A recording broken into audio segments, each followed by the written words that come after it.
Hi, I'm Professor Beck Strah. And I'm Professor Eric Bronson, and this is Prison Breakdown. 2, 3, break! Eat the spoilers fun, but we're gonna bust out of here. 2, 3, break! I'm locked in here with you. You're locked in here with me. 2, 3, break! I can honestly say I'm a changed man. No danger to society here. God's honest truth. 2, 3, break! I'm not leaving this cell. I'll get out my way. The right way. 2, 3, break!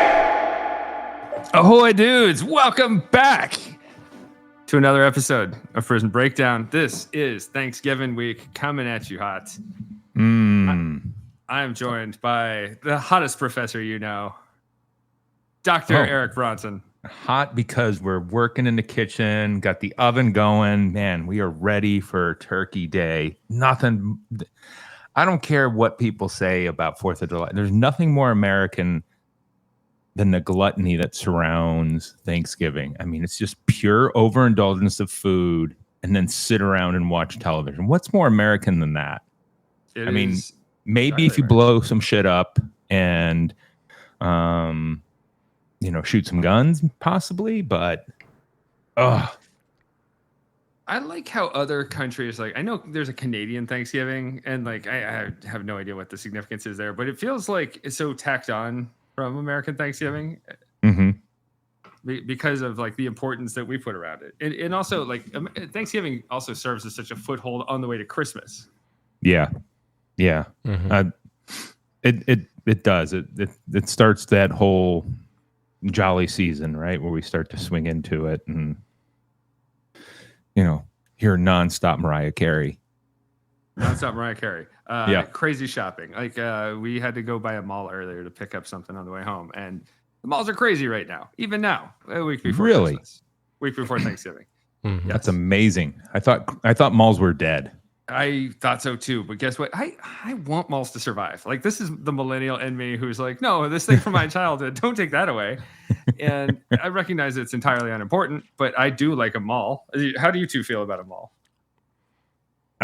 In terms of my youth, I spent a lot of time there. Those were important for us Gen Xers. So it'd be nice if some of them made it. Yeah, as a goth. I support my brothers and sisters who are mall goths, and I support them in their natural habitat. And so I'm a mall conservationalist, you might say. Yeah. Oh, yeah. Save the mall. You're like picketing outside. Yeah, exactly. Yeah. And well, I guess as I'm aging quickly, and I'm soon. I'm sure I'm going to be needing one to walk in. True. Get my exercise. True. Yeah. We do have to have those for the mall walkers. Like, it's interesting. The mall over here in Bellevue opens like really early for some reason, and it's basically so the mall walkers can like hang out there. It opens at like 8 a.m. I'm like, why would a mall open at 8 a.m.? But I forget there was some reason why I had to years ago had to go to a mall very early, and I was like, is it even open? I don't think the stores are open until 10 o'clock, but it was something along those lines. Like, it was open at 7 so the walkers could get in there and just walk their tails off, and especially while it was cold. Right. But those are the great hours to work there, I'm sure. I never, if I could go back in time, working at a mall or working at like a movie theater, or a movie theater in a mall. Oh, that's there you the hot go. spot. Wow. But like to be working at a mall when there's nobody there, that's great. It's like the mall is yours. Yeah. I'm very interested in where malls are going. The ones that have been abandoned. There are so many that have just been completely abandoned.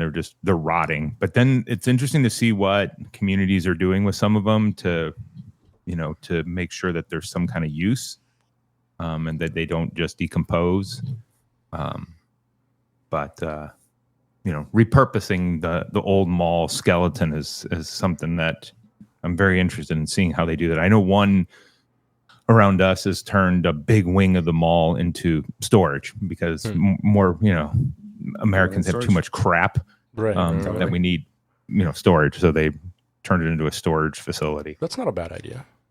It's not. Yeah. And I'll admit, a big part of my YouTube algorithm is people going and exploring like abandoned malls. I love that. I am a huge sucker for that. Yeah. And there's something really fascinating about how fast a mall deteriorates once people pull out of it. Mm-hmm. Yep.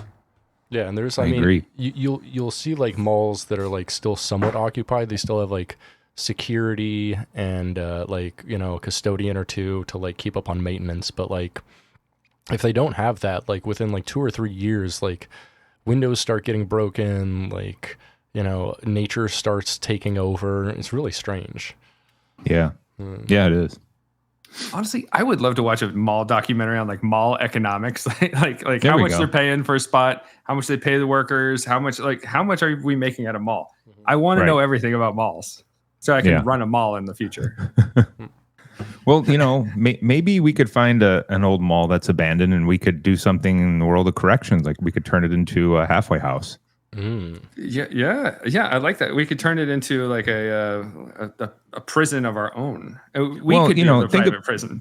Think about having it as a halfway house. We could open up a bakery for the offenders to work at. We could open up a dog grooming center, a car detailing center. All things that these individuals know how to do. We could start them working. They could pay a tiny amount of rent to stay there. Possibilities. You know, we could have a restaurant. So, man, halfway mall. We need somebody to give us a big ass grant so we can get this started somewhere. Yeah. Start applying. Yeah. Before we get moving with news or anything, I have a really important question to ask you too. How are you supposed to eat rock candy? Like I see this stuff and it's spiky. Mm-hmm. And are you supposed to suck on it? Or are you supposed to chew it? Yeah, you can chew it off. Which one? You can kind of chew it off. That's what I do at least. I don't know. It's like a hard candy that you kind of chew on and gnaw on a little bit and maybe suck on a little bit if you want. I don't know. It's up to you. You can have it your own way. But this is why rock candy sucks. It's like unapproachable. Oh no, it's not good candy. It's bad candy. It's like just like crystallized sugar. It's sugar and water on a stick sometimes with flavoring. It's not good. It's objectively like one of the worst candies. It's like saying Pixie Sticks is a good candy. I'm like, that's just sugar. That's just sugar and food coloring. Now here, let me ask you this: would you rather have a Pixie Stick or a rock candy stick? Probably Pixie Stick. Yeah, because Pixie's easier. Like it's just like, and here's the thing too. I love annoying candy. Britt loves the most annoying of all candy. You know. I love like the jujubes, the juji fruits, like a frozen Charleston Chew and Abba Zaba. Like I like those old candies that like only weird old men like. And the only they're reason hard to find. They're hard to find, and also like, you know, if I have them, no one wants to share it with me because they're like, that sucks. Like that's the worst candy, and I'm like, maybe for you. It's entirely unenjoyable. I think Britt enjoys a contrarian candy. That's what Britt enjoys about it. Contrarian candy enjoyer. Yeah, it's a good point. Good point. Someone's eating like a Reese's peanut butter cup, and I'm like, well, actually.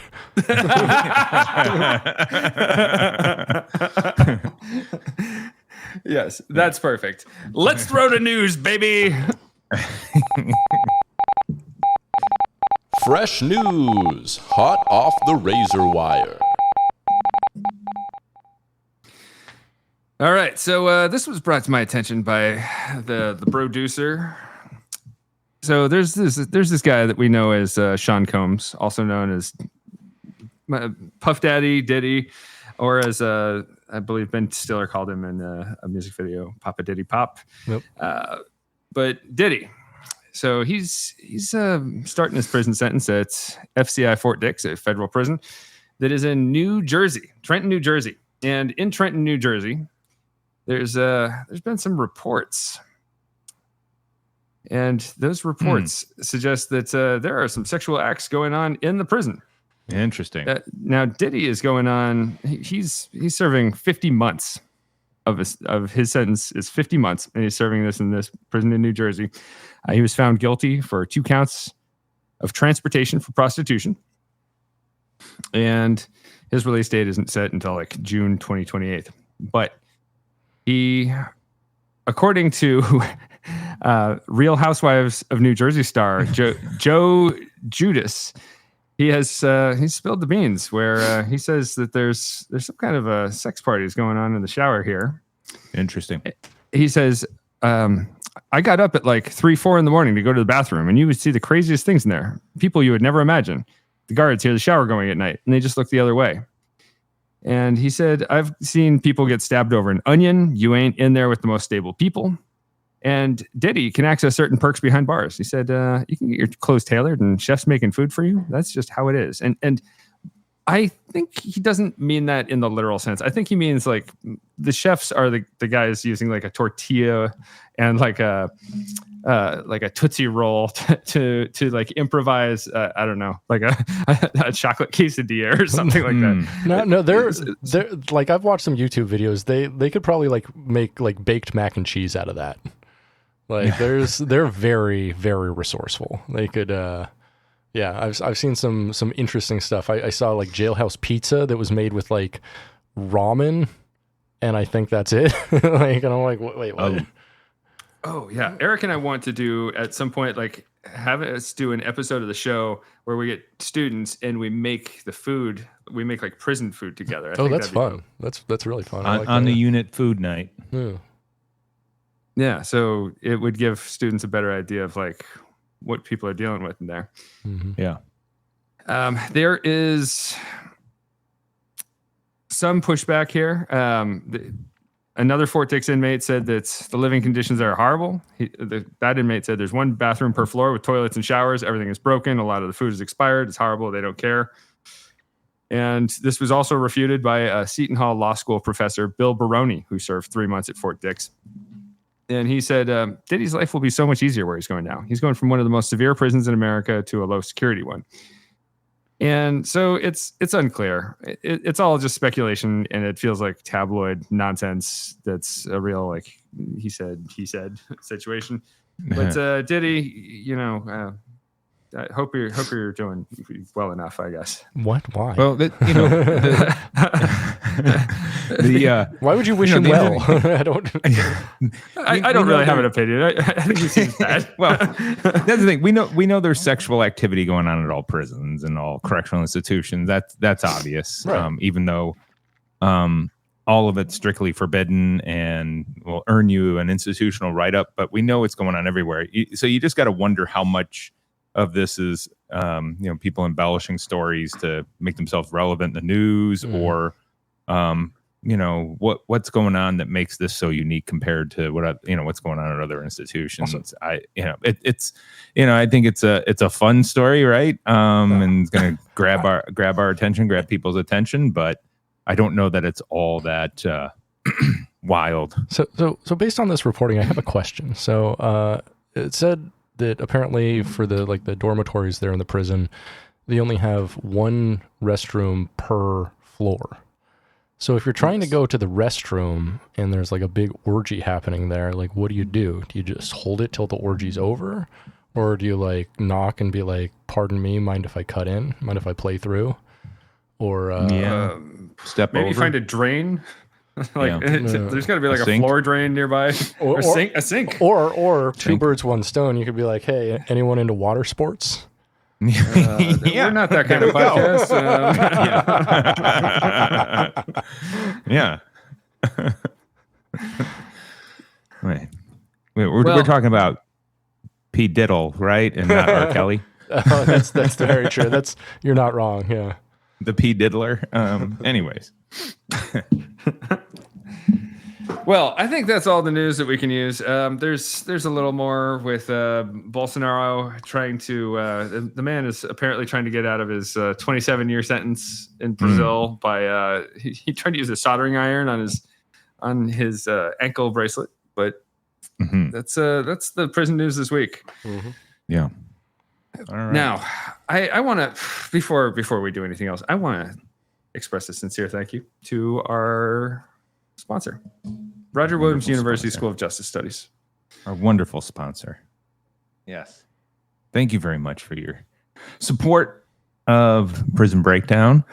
It's important for all of our listeners out there to know that Roger Williams School of Justice Studies has degrees in criminal justice, legal studies, forensic science, sociology, anthropology, political science, international relations, and graduate degrees in criminal justice, public administration. I'm not missing any, am I? Man, that's a great school. Lots of fun. It's a great school. You know what? I just ran into a graduate the other day, a cocktail bar. Ran into a graduate working there, and of our legal studies program. Didn't even know her. She knew. She and I, we've met similar people, and she's an L1. She's in her first year of law school now. Success story. Nice. Boom, right there. Nice. And working at an awesome cocktail bar. And speaking of, since we're mentioning legal studies, last weekend I worked the mock trial tournament that we had on campus. I was one of the presiding judges, and our one of our mock trial teams ended up taking third at this tournament. They did a fantastic job. So congratulations to RW's mock trial team. They did a great Professor job. Rose, you are killing it. And yes. Mock trial students, we are very proud of you.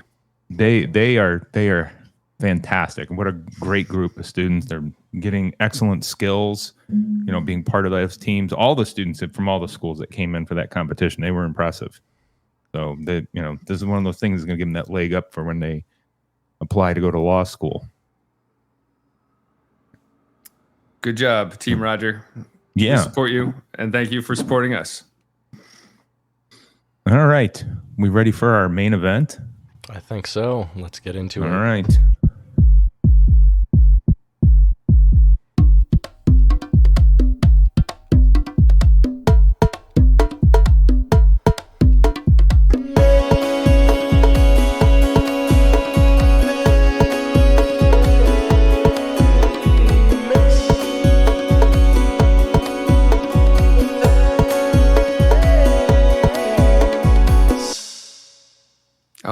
That was like pretty earthy. The bongo going on. I was feeling it. Smooth. Very smooth. Credit goes to producer Britt for another great excellent work. Song. Always impressive work.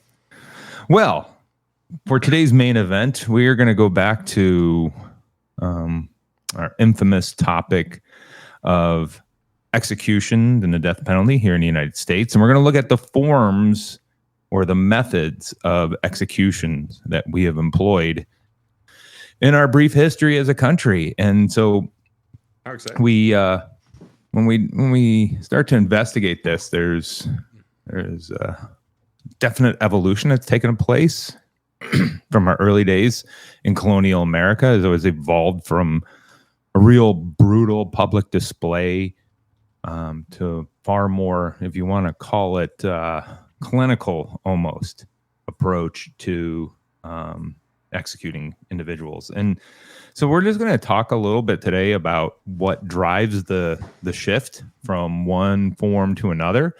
And I would say that right now, we've never had such wide variations in terms of what we use. So, for example, in 2025, and keep in mind that we still have a month to go, but we've had a rise in execution in the United States. And we have executed 44 individuals in 11 different states, with Florida way out front.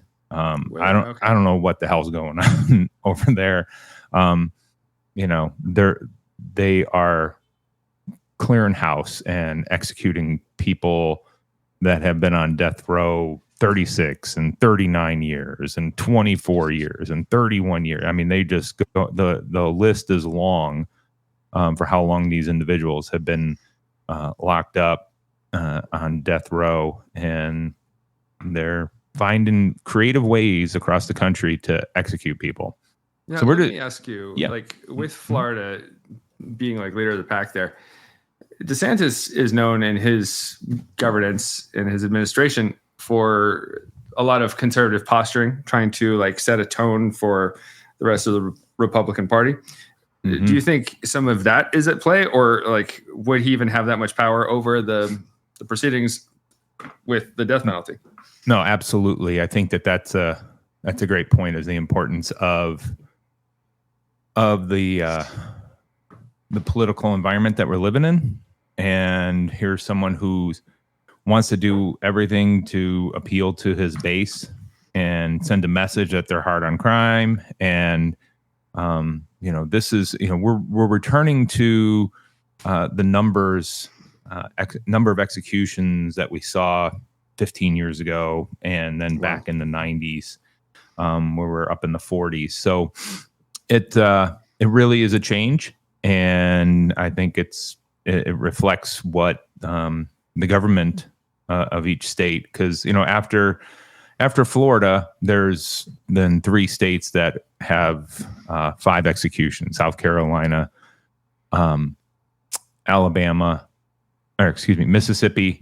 No, is it Mississippi or Alabama? Alabama has 5, and then Texas has 5 as well. And so, if it wasn't for Florida, our numbers wouldn't be so outrageous and be on such a dramatic increase. Yeah, is what we've seen over the trend over a few years. But you just kind of have the feeling it's trying to stick his face up there and say, hey, look at me being hard on criminals, and other governors aren't doing it. I'm going to make this state safe by executing people. So yeah, there's a lot of performativity in what's going on there.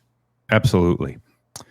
So if we look at this historically in the United States, or even throughout civilization, methods have included awful things like stoning, beheading, burning.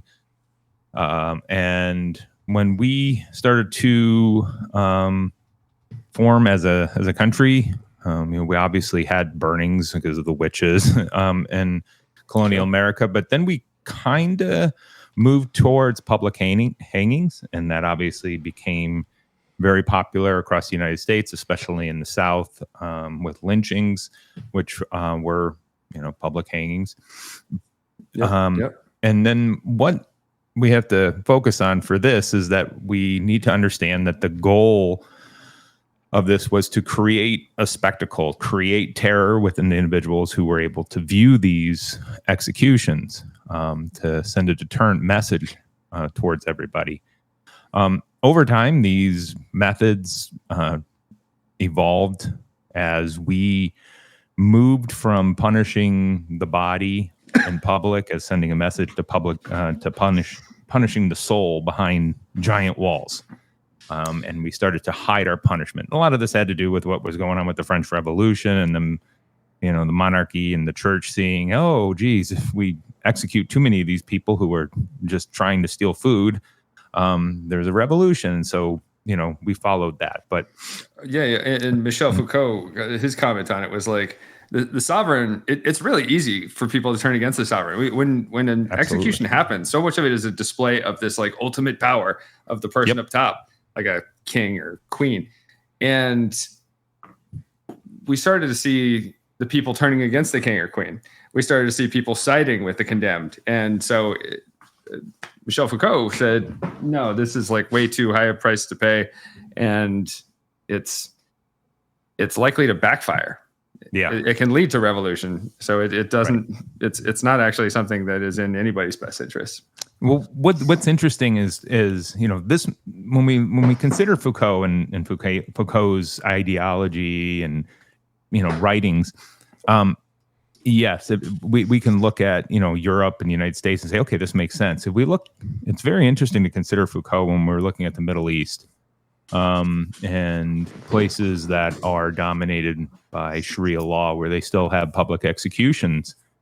And you're kind of like, well, when's this going to kick in? When are we going to see some revolution here? And I think, I think it's ingrained in the religion as an important part of it, and that helps keep people afraid that not only are they going to go against supreme leader, they're going to go against Allah, and that might make it a little bit more difficult for revolution to build up. I don't know. Oh yeah, that's a good point. One thing I do want to point out that's like my favorite thing I've learned about executions, hangings happening in days of old are they would bring like school classes out there. It was considered an educational event. You were saying it's a deterrent. So it's like a deterrent for like school kids to witness like somebody hanging to death for committing a crime. But also at the same time, they would be the I guess the execution party would be marching the condemned person down the street. They would like stop at bars and pubs and have a pint and they'd be smashed by the time they get there to the gallows. Right. It was a big raucous, almost like a party, but sending someone to die. Especially if the individual, the condemned, was somebody who might be a little bit sympathetic, then they would really, the crowd was into it, and it was almost kind of like you said, a raucous, fun event, and people were drunk and having fun, and but if it was somebody who was looked at as a monster almost, then very different attitude, obviously, and they would throw, rotten vegetables at people, and if they were really awful, they'd throw rocks at them, as a, as an expression of their anger towards them and the way they offended society. Yeah, I would love to read like some kind of analysis on this of like what framed it. Was it the media framing of this person's crime? Like, what determined the public siding with them or not? I don't know enough about that. Do you? Yeah, no, it's a great question. I do like that. I think I know your next research project. Digging into the archives, baby. Yeah, right. Let's get dusty. But that's really what we're gonna, what we're focusing on here is in terms of, what causes these changes in terms of the methods that we look at. So we have the public hangings during the colonial era, and that was considered a more humane way to execute people. Then we start to see a shift and a change in how we're going to punish people. And a lot of that had to do with this silly little thing called the Bill of Rights and the Constitution. Boo. Or if anybody's heard about it. We don't really follow it much anymore these days. So tell us more. What constitutional amendments might have to do with hanging? Dead. There's this one that is really important, and that's the Eighth Amendment. Excessive bail shall not be required. Okay, then nor excessive fines imposed. Nothing to do with this, right? Then what's left with it? Nor cruel and unusual punishment. So you're telling me we can't torture people to death? We're not supposed to, right? Probably. You tell me. Yeah, we're not supposed to. It prohibits cruel and unusual punishment, and it was ratified as part of the Bill of Rights in 1791. Now, obviously, we didn't do a good job of following it then, but over time, and as we move into the 20th century, we start to do a better job of actually having people challenge it in courts and up to the U.S. Supreme Court, and we then have a better understanding of what is meant by this, and then we have to have an appropriate way to punish those convicted of crimes, and what that leads to is generational standards of, I guess, decency, if that kind of makes sense. But when we look at this cruel and unusual, this is one of the things I think I spend too much time on in class is when I'm teaching is who the hell decides what that is, because it's an evolving standard, and lawyers, right? Lawyers and judges, right? But it has a lot to do with the spectacle that's created. So it's interesting that we used to punish out in public to create a spectacle on purpose to send a deterrent effect. Now we want to hide the spectacle as much as possible, and so we moved late 19th century, early 20th century. We come up with this fun little thing that everybody likes to call Old Sparky. Tell us more. Yeah, Spark my imagination. Development of the electric chair. And this, for a long time in the United States, became the standard, I guess, the gold standard, right, for the spark. But it was the electric chair was created by an individual named Alfred Southwick, who happened to be a dentist. How fitting is that? Wow. I had no idea. That's a fun fact. Put that in your cap, listener. Yeah. So it was a dentist that wanted to find a more humane way to execute people. Then he wasn't working on a new type of dental treatment. He wasn't trying to find a way to clean teeth. But he wanted to find a new humane alternative to hanging. Imagine that. Like just we don't have enough like wacky inventor types anymore. Like, do wacky inventors still exist? They have to be out there. Yeah. Especially ones who are like way out of their lane. Like this guy's just working on teeth all day and he's like, no, wait. I want to kill people. Like that's that's my calling. Like it reminds me of at night he's like fucking around in his garage with a wrench, like trying to put this thing together. It reminds me a lot of there is a guy named Jeff Baxter who used to play guitar for the Doobie Brothers and Steely Dan. And then in the 90s, he decided to, like, with no provocation, write, like, this elaborate essay on U.S. missile defense. And now he's a missile defense contractor for the White House, like one of the top missile defense, consultants for the White House. I love it, a professional shift, but those are two, like, bad shifts. Yeah, no. Stay in your lane. No, he was stay in Steely Dan, Jeff Baxter. Come on. Yeah. Like hobbyists in like the worst things that you can imagine. Right. All right, Eric, please continue. Tell us more. Well, the fun thing about this it's not like Southwick had something pop in his head, that light bulb over his head. On his own, he saw some drunk get electrocuted and died, and so he said, "Hey, that looks like it was that looked like that was a relatively painless death. Let's do that to people who have been convicted of crimes." Wow. So yeah, like imagine being inspired like that. Like, usually people would be horrified, but this guy's like, no, wait. This isn't a tragedy. This is an opportunity. Yeah. Right.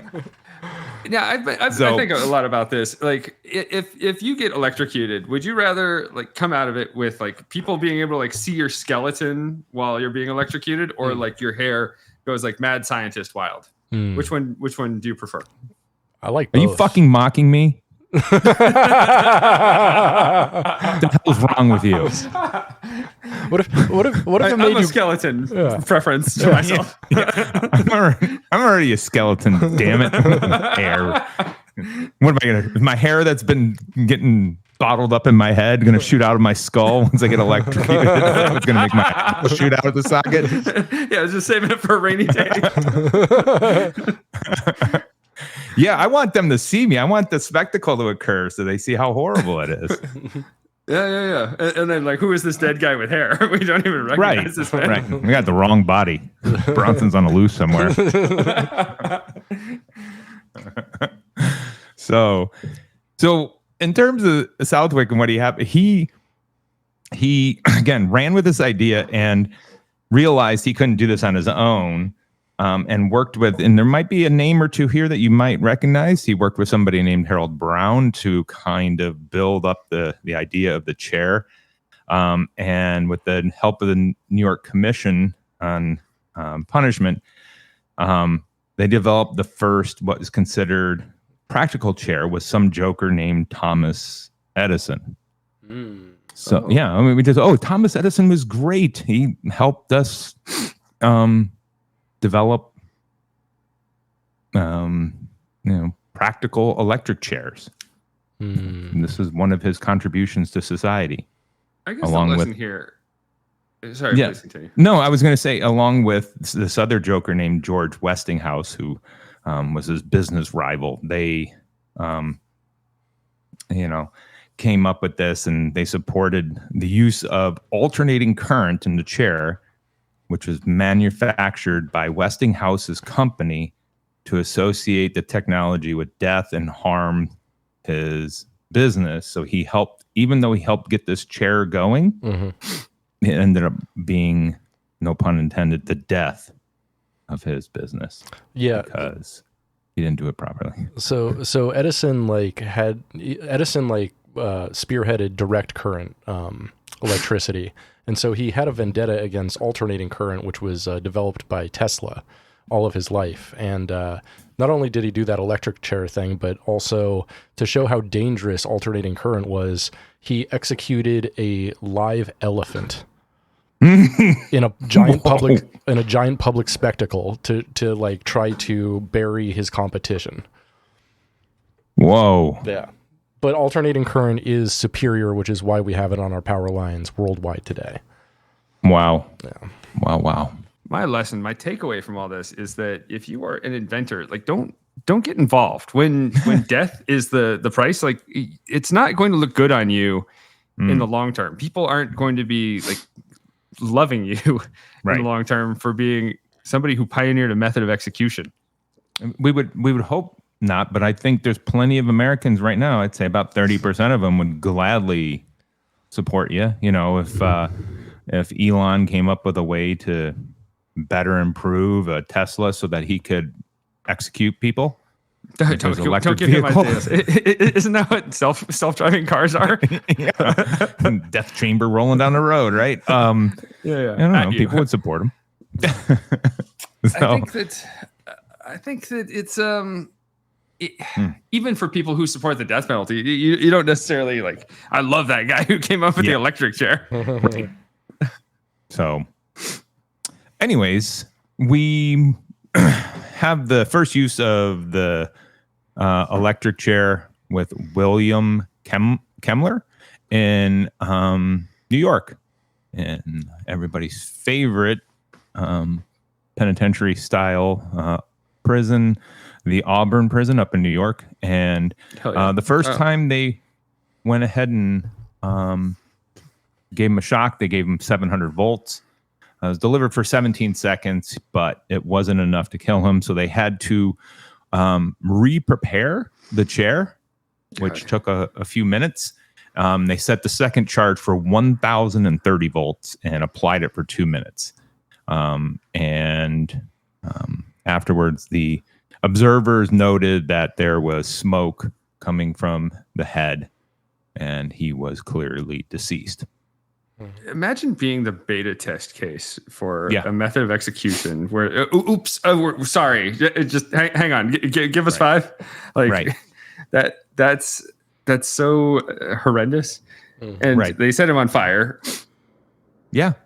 Well, and then here's the other thing. The autopsy showed that the electrode attached to the back of his head had burned in through his spine. Oh my God. Yeah. Wonder what that feels like. Bad. I don't. Yeah. Real bad. The fact that you want to know about that, Professor, is an odd kink.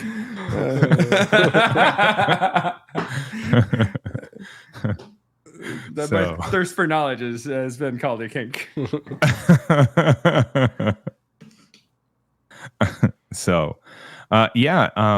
And what year was that, Eric? 1890. Oh, wow. 1890 in New York. So, and then it really took off as the main method of executing people in the United States. The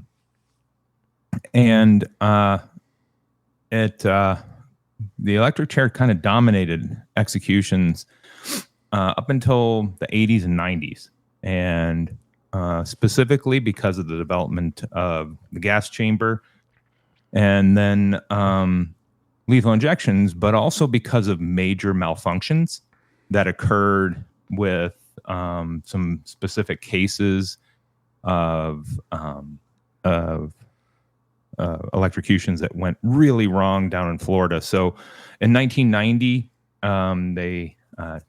James Tefero was essentially burned to death because flames shot off his head approximately 6 to 8 feet into the air. What? During the electrocution, and they blamed a faulty sponge that they used in the execution. This is obviously something that they picked up and used in a little bit of a movie we all might know, Green Mile. I'm sorry, a faulty sponge? Faulty sponge. In other words, a dry sponge. What mechanical process of a sponge can go wrong? Like, and this man became fire. Like there needs to be more going wrong. Yeah. Yep. So a few years later, in 1997, Pedro Medina also had flames burst from his head during the execution. The autopsy confirmed that he supposedly died instantly from the first shock. But the judge in the case during the review said the incident was due to unintentional human error. And then the one that really shut down the electric chair across the country, but specifically in Florida, was in 1999. So just 2 years later, Alan Lee Davis. And his face was bloody during the execution. And that was one of those situations where this brought in the constitutionality of the electric chair into question. And the Florida Supreme Court eventually ruled that the electric chair did not constitute cruel and unusual punishment. However, because it was because of that case, they really moved on to using lethal injections because they were getting too much negative publicity as a result of that, even though they said it was not a violation of the Constitution and the Eighth Amendment. So this is one of those situations where we're talking about, well, who decides what is cruel and unusual? The spectacle that's created when somebody is executed in terms of the blood pouring out of the orifices on the skull, when it comes out the nose, the mouth, the eyes, the ears. There's a reason why we put a hood or a mask over top of people when they're being executed, is so the witnesses in the crowd don't see how horrible it is.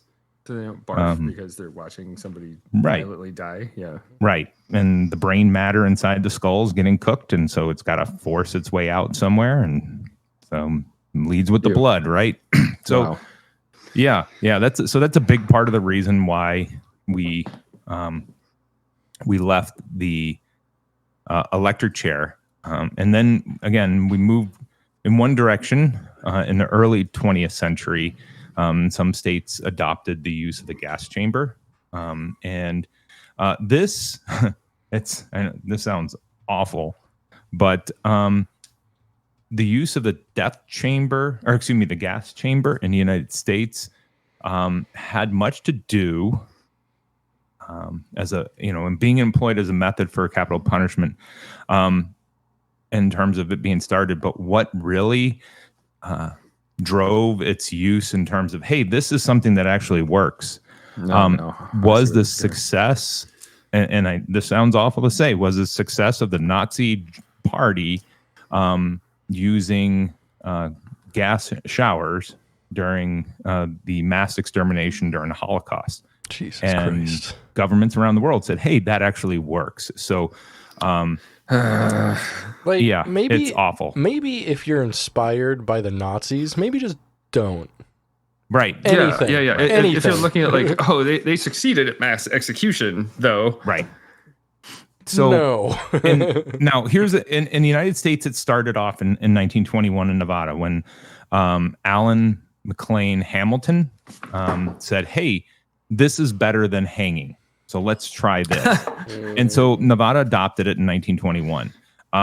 In 1924, Jijan, a Chinese immigrant convicted of murder, became the first person to be executed by lethal gas. The gas chamber for this execution was built by the prisoners in Nevada State Prison. And what that method involved was using cyanide gas. So hydrogen cyanide gas released by the Zyklon B pellets when the individual is tied in there and can't be released. The cyanide gas gets going. However, after the Second World War, there was a quick increase by several states. So 11 states had adopted the gas chamber. And then 10 years later, 15 years later, so depending on when they really started picking up, but most of them had these gas chambers in place in the mid 40s. And by 1955, I think people in the United States started to look at this as what you just said. And maybe if Nazis did it, maybe we shouldn't. And so they started to view it by 1955 as something that was, unconstitutionally, implemented. Objectionable for some reason. I can't put my finger on it. But we're doing it beat for beat the same way Nazis did, with the same exact drug proposition that they did. Weird aside, I worked with a corrections officer for a couple of years, and he and I were both into PlayStation, and so he was like, "Oh, here, let me add you on PlayStation," and I get added by this Zyklon 1982, and I was like, "No, what? Who's this?" And he was like, "Oh, hey, it's me." And I was like, "Oh, I find gotta this be kidding me." He thought the name was cool. No. Oh my god. Wow. Yeah. Wow. Oof. Not a good look, man. No. So the gas chamber's fallen out of favor, I guess we could say, in the United States. And currently, we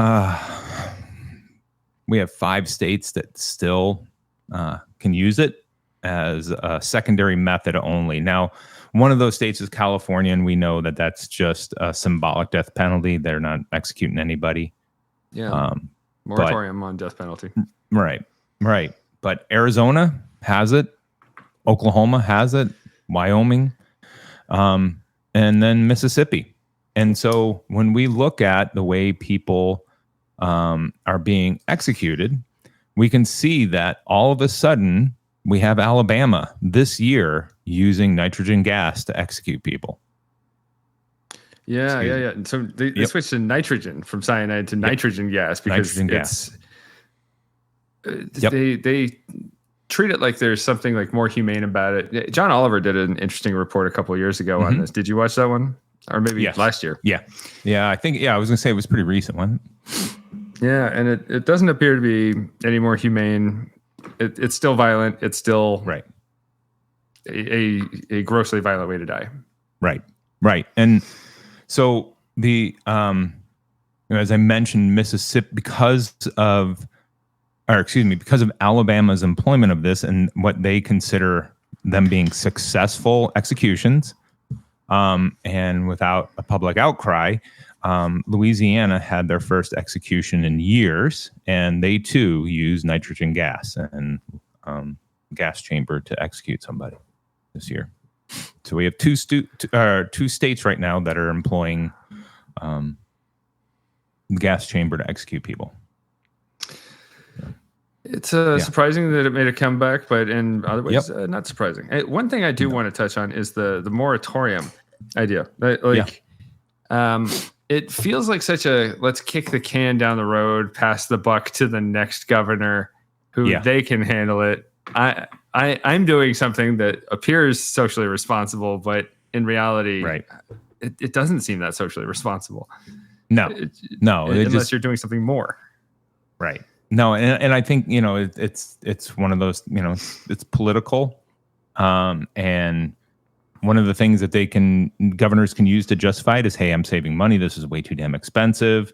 Now we do have, in everybody's favorite state, we do have the governor in Ohio.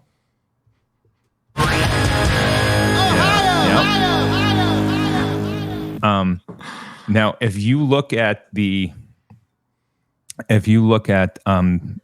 execution schedules that are planned, so if we have the death warrants going into 26 and going all the way forward to 2029. Ohio is the only state that has execution scheduled for 27, 28, and 29. And they got a bunch of them that are have signed death warrants. However, Mike DeWine has indicated that there's going to be no executions performed in the near future because of because of the issues related to the method of execution with lethal injection. So there are people, some people will say, hey, this is the right thing to be doing because we know there are issues with lethal injection. And so he said that until the legislature adopts a new method of execution, that he won't sign off on any, and everybody will continue to receive a stay until they adopt this new method of execution, because he said he called lethal injection impossible from a practical point of view. So I think it had both the, this, what happens to people when they're injected, but also the money. And then this idea that, hey, I'm not doing it, I'm going to kick that can, like he said. Yeah. It like the idea of I want to kill people more pragmatically is, I don't buy into that ideology. And I don't know that there is really an ideology to even support that idea. Right. So, it's interesting that, how we get to where we're at in terms of where these things, but clearly, hearing from people, I remember meeting at a conference years ago, back when you were just a wee one running around in your diapers. And I met a warden who was working in Arkansas, and he was a witness, and I'm not sure if it was his institution or if he went to another state. I can't remember exactly. But he gave a horrific account of being a witness when somebody was executed in a gas chamber, and to hear, how long this took, and the gasps and the noises this person was making, and the shaking, and what was going on. You can understand why the witnesses might come out of that after seeing these and say, hey, this is cruel and unusual. And, I don't know how much different the modern method of using, nitrogen hypoxia, how much that would change it, but I would assume it would be a similar response to the old method. I don't know. I don't know if you've heard anything along those lines. I have not, but what about, remember a few years ago, there was that like billionaire sub that went down to check out the Titanic, and it like imploded, but they say that it happened like instantaneously. Like they weren't able to think long enough to like know what was happening.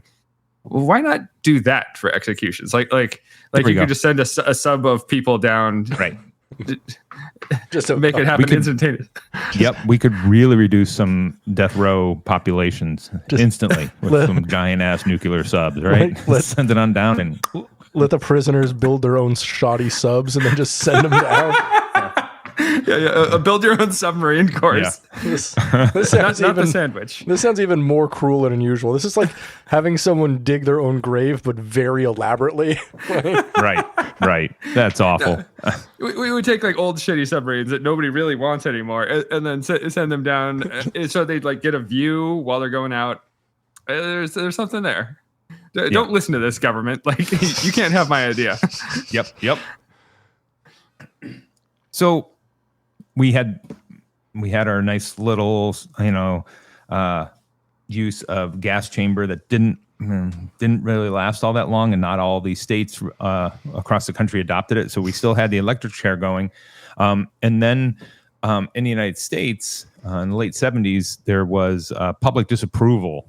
In the 70s, early 70s, and then specifically with some cases in 72 and 76, where we had some swinging of people's views, of public disapproval of gruesome methods of executing people, specifically related to hangings and electrocutions.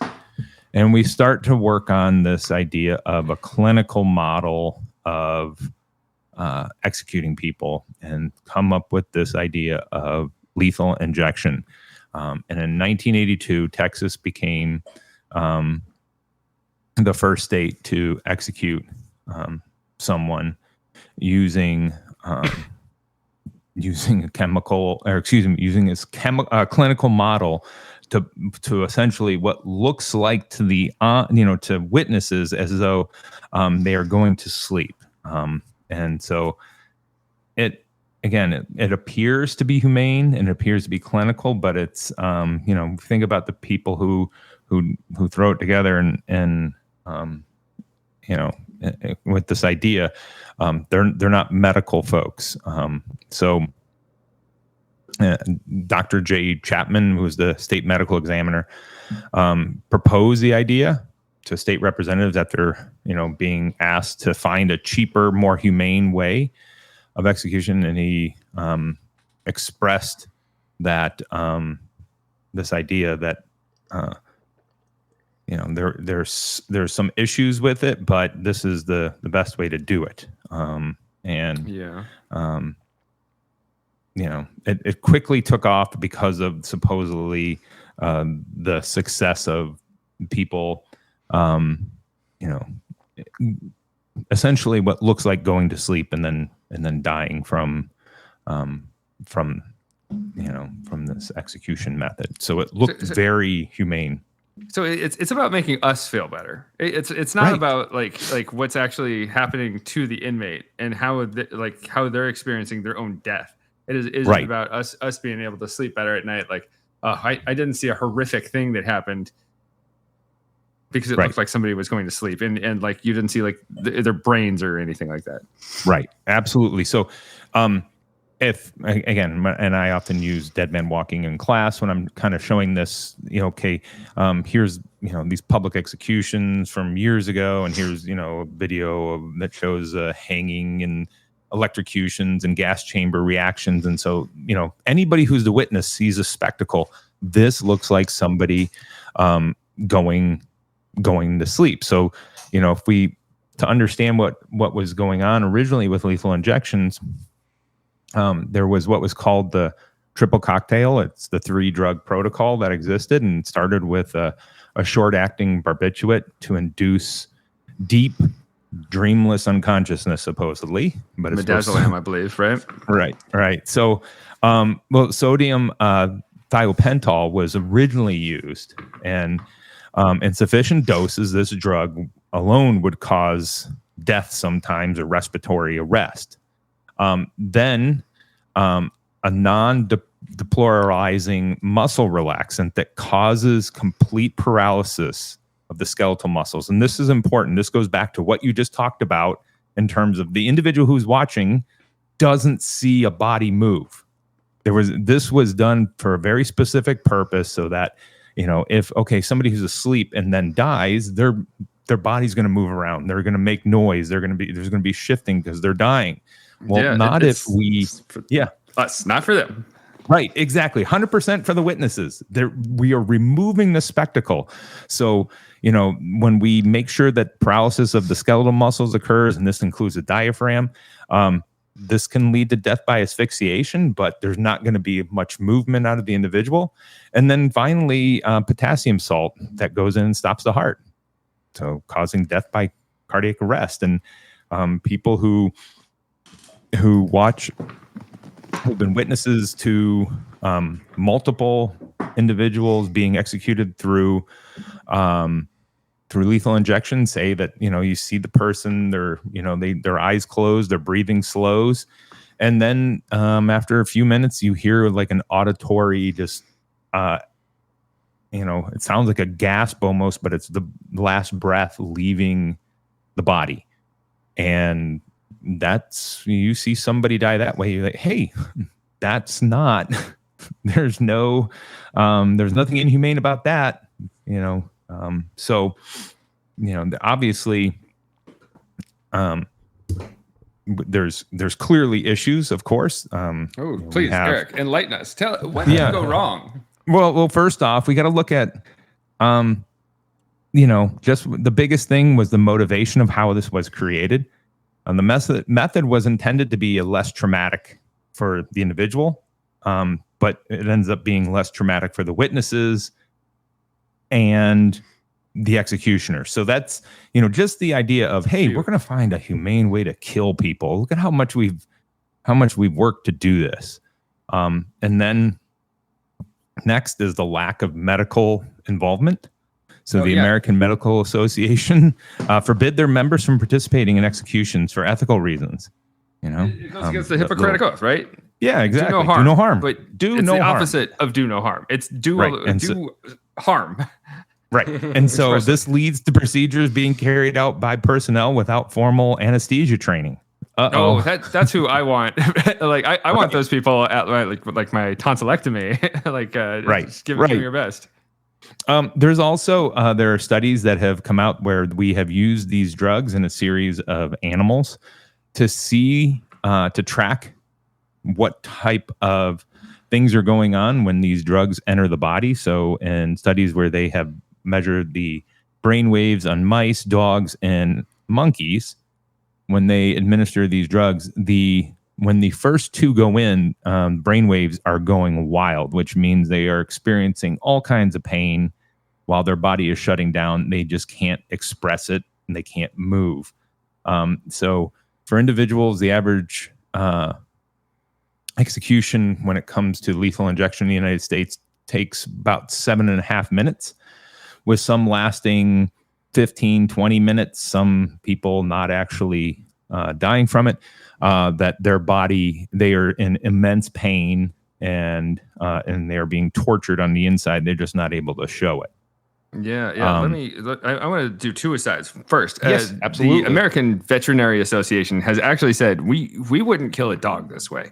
Like, right. Like this is cruel how you're doing it. And when you put an animal to sleep, it is a large dose of anesthetic.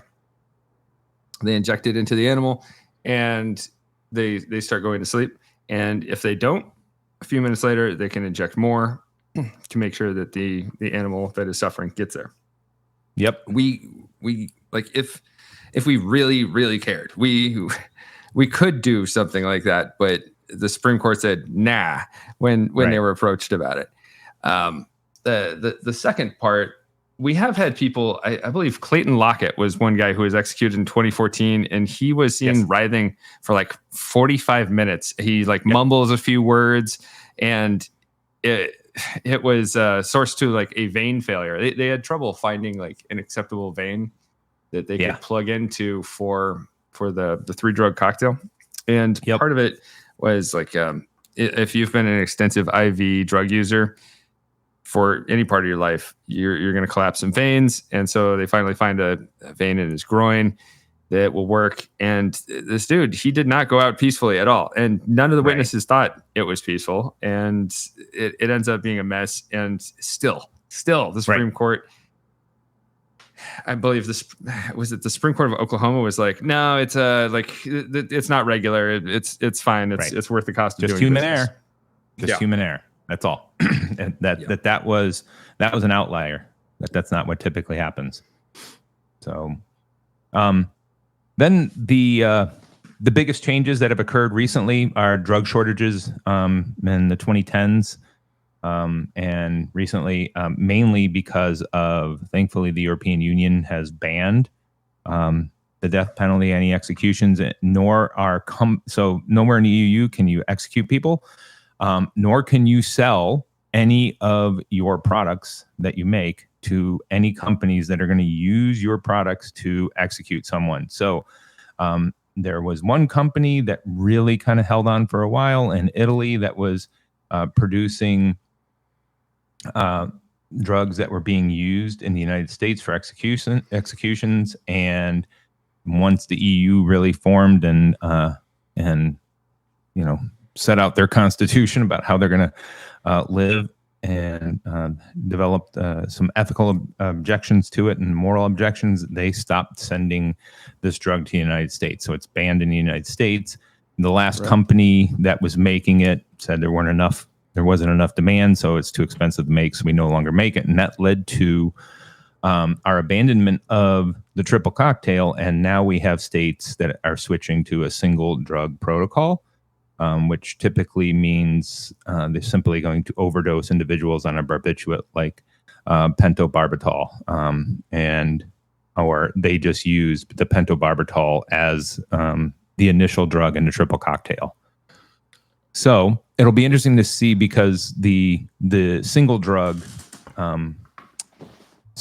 executions lethal injections. The witnesses are saying a lot what you just described, where there seems to be a lot more thrashing around and people lasting a lot longer because we're not giving them that second one that, the muscle relaxer essentially that doesn't allow them to move. So the bodies are moving around, which is creating a spectacle for the witnesses. Yeah. So it is, again, it's violent. It is killing someone. It's just like done with a bow on top, and we're supposed to ignore the actual effects of what's happening. Right. And so, that's essentially where we're at now. Up until the last, I'd say 5 years, and we've had such a push by politicians to, whatever way they can to do anything that makes them look, hard on crime, or hey, this is who I am in terms of being punitive, and nobody's tougher on crime than me. But we now have states that are bringing back firing squads. I was going to ask, like, firing squads are absent in our discussion here. When and where, when were firing squads most active, and why do we stop that practice? So a big part of firing squads were very common in leading up to the development of the electric chair. Big part of the reason why we got rid of them is, again, moving executions behind walls. And removing them from public, but they were something that was very common in the Old West and in the military. So we would execute people in the Civil War by a firing squad, or out west. But a big part of the reason why we got rid of the firing squad, again, creating a spectacle. There's an issue with the firing squad is when we put somebody, stand them up against the wall, and 4 or 5 bullets are shot at them at the exact same time. There tends to be a lot of blood, which creates a spectacle. So the witnesses don't like to see that. And then they say that is something that's unconstitutional. So this, when we talk about where we're at now, when we have 3 drug lethal injections that seem to be going awry. We have people that are flailing around on the gurney as they die. We have, people dying by gas chamber, lethal gas, and they are making all kinds of noise. And then we have this, the one drug, pentobarbital, that is, again, same thing. The body's moving around, lots of shaking, foaming at the mouth, supposedly, according to witnesses. And finally, we have the firing squad, which obviously lots of blood. There's blood on the wall behind them. There's blood on the floor spilling out because there's, like I said, there's 4 or 5. What we do in those is we mount 4 or 5 rifles, depending on which state is doing it. So in Utah, they use 5 rifles. In South Carolina, they use 4. All but one of the guns in each situation have live rounds. One has a blank to assist with the executioner's mental health, because they can say, hey, that was my gun that had the blank. I didn't actually kill him.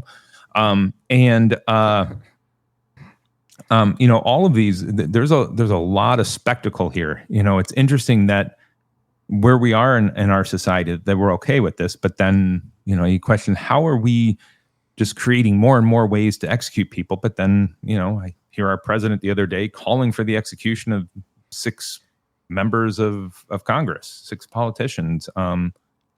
Obviously there's a large portion of our society which is okay with this. It's interesting, the giving a blank to one of the rifles, so that the individuals involved, the executioners, can sleep better at night. It is essentially the executioner's version of using lethal injection, where, like, we're doing this for the audience, we're doing this for the executioners. Yep. We're so busy trying to, like, assuage our own consciences that. Right. Like, we're not focusing on giving a shit about the condemned person, like the part that actually matters here. Right. It's, you're exactly right. Because when we look at all forms of execution that we use right now, all of them have, if you want to call it, an out for the executioner, for one of the executioners. So, like, if we look at the, lethal injections, They have 2 sets of keys, 2 sets of buttons, and the executioners push them. It's highly mechanized, so they don't know exactly if their key turn or their buttons that they pushed are the ones that sent the poison down into the individual. And so same thing with the gas chamber. 2 sets of controls, 2 sets of keys, 2 sets of buttons, and it starts up. And that way, they can, it wasn't me. It was the other executioner that killed this person. So, yeah.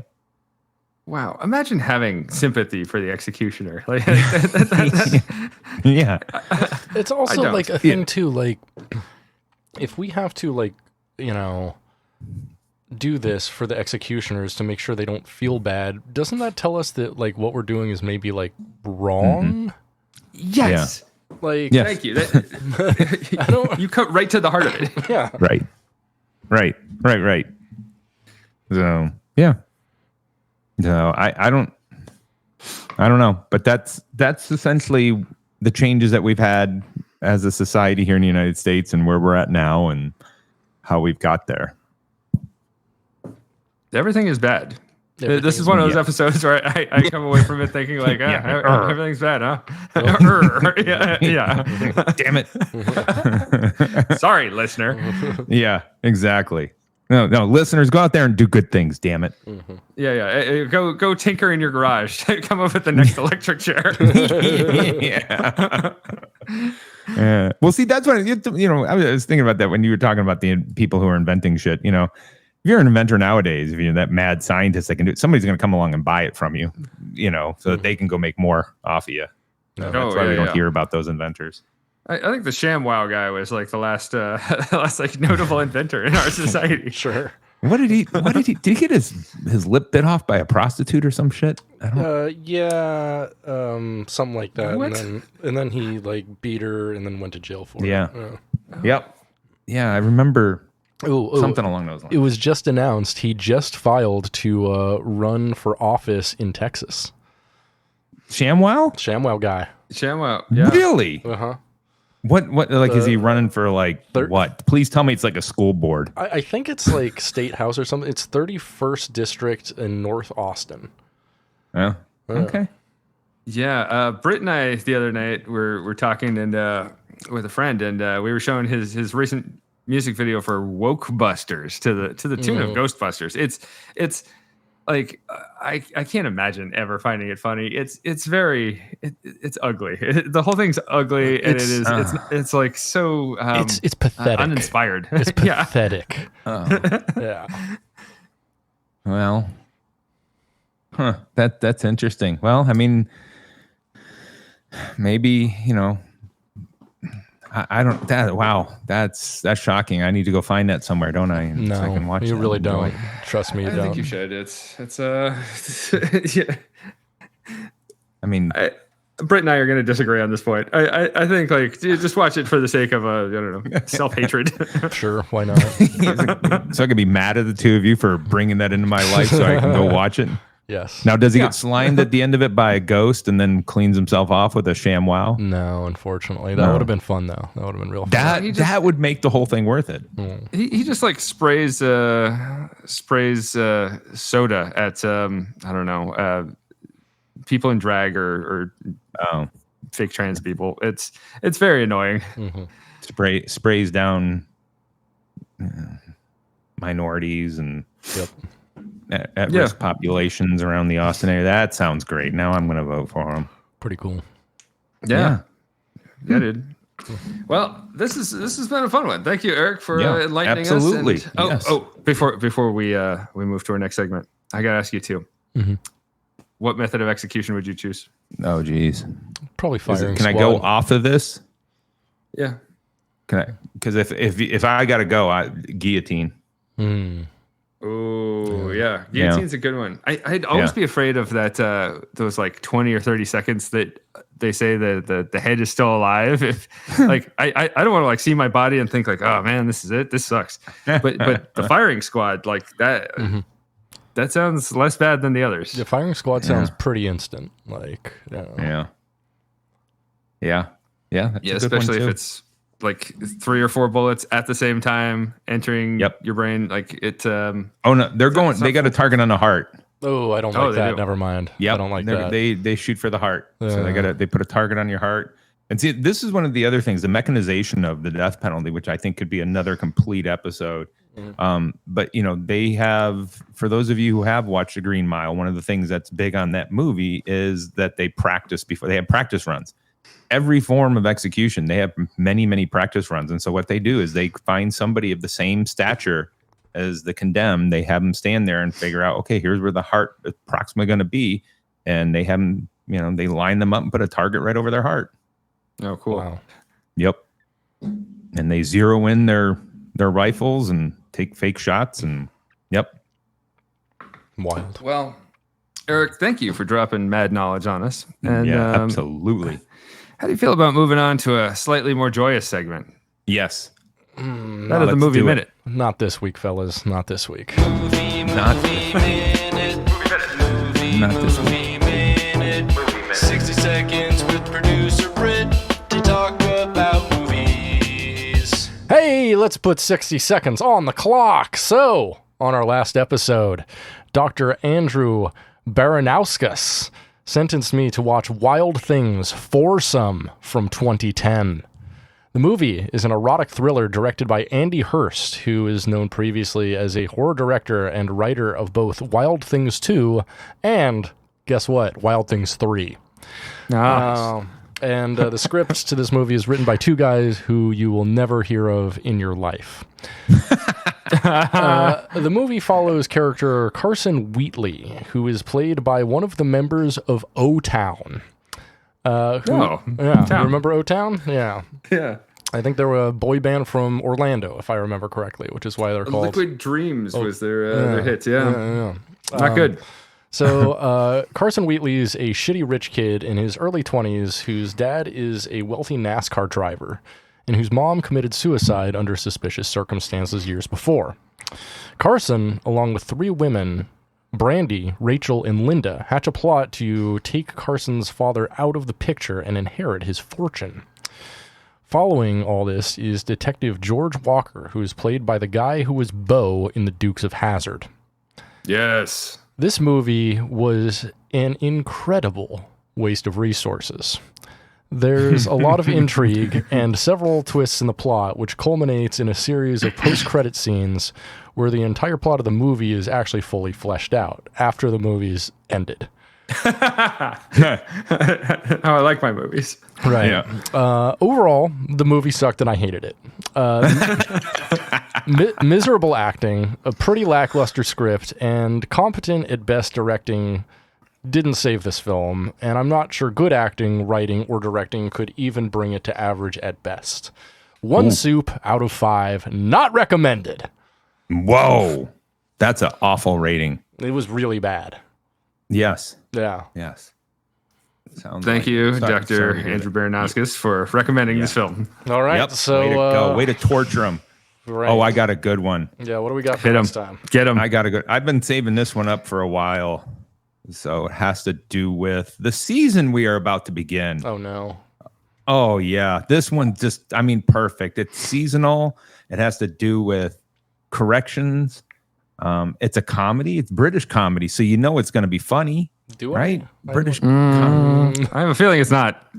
It's from 2014, and it is called Get Santa. Get Santa. All right. Santa is sent to prison after crashing his sleigh. All right. Oh, You're this gonna is be exactly miserable. what we need. Yes.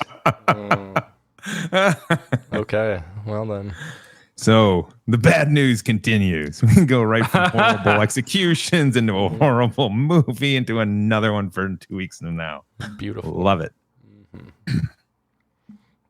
Always looking for good, bad Christmas films. Yeah. My wife of the pod, she loves a Christmas movie. So I'm into the bad ones. Give me the best bad you got. Yeah, and that one's going to be pretty bad. It's pretty awful. I bet.